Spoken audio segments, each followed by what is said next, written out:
voudrais tout simplement d'abord remercier nos tutelles qui nous aident et qui portent cette biennale. Vous savez que les fonds régionaux d'art contemporain sont portés par les régions et l'État.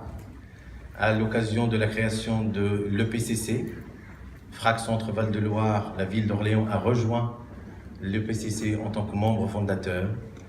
Et à l'occasion de la Biennale d'architecture d'Orléans, cette biennale a réuni le département, la ville, l'État et l'ensemble de ces territoires ont travaillé ensemble. Ça avait commencé doucement. Et puis... Pas de ton côté.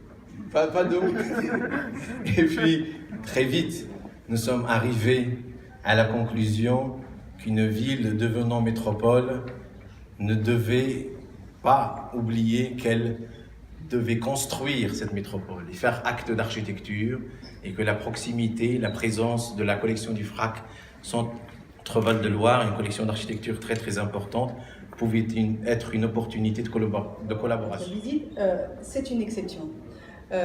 On sait, et je vais peut-être faire écho à l'exposition en disant que finalement l'architecture est un discours politique aussi. Eh bien, c'est parce qu'il y a une intelligence de projet. Magnifier le présent et le futur, et l'œuvre qui s'accomplit dans l'incoatif. Vous savez bien que l'incoatif, cher Bertrand, c'est quelque chose d'essentiel. C'est le présent qui est déjà dans l'avenir. Et ici, je suis très heureux. Et je lui ai dit, voilà, dans la ville d'Orléans, il va y avoir, dans les 7-10 ans qui arrivent, au moins 10 objets significatifs qui ou vont être totalement transformés ou même vont complètement émerger. Dans cette première biennale, oui, Patrick Bouchain, c'est une immense fierté pour nous tous ici de savoir que la grande œuvre qui a été la tienne, tu as voulu la situer ici.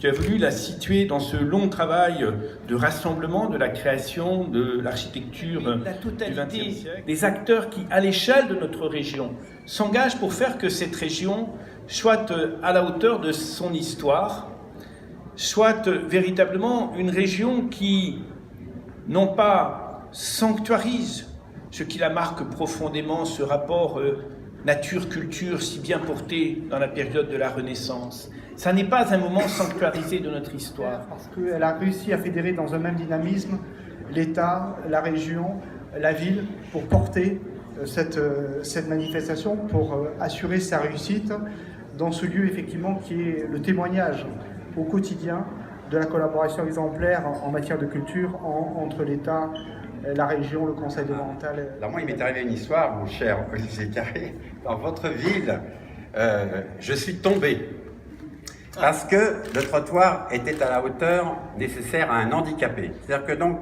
les 25 mm nécessaires à la voiture handicapée ont fait que moi, non handicapé, je n'ai pas vu cette différence de niveau et je suis tombé. Donc je suis devenu handicapé par une loi qui était en fait de compte pour satisfaire les handicapés. Après, ça allait mieux alors. Non, ça va très bien. Non, mais après, je suis allé dans la pharmacie, j'ai été massé, impeccable.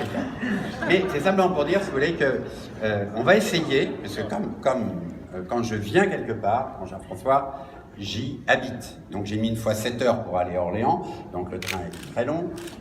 J'ai décidé d'y venir plusieurs fois, j'ai peut-être venu une trentaine de fois pour l'exposition, et je vais y venir tous les vendredis. Thanks to them, but for me it's very important that all the architects share with us the project and we can create this exhibition for the city of Orléans, and thanks to them.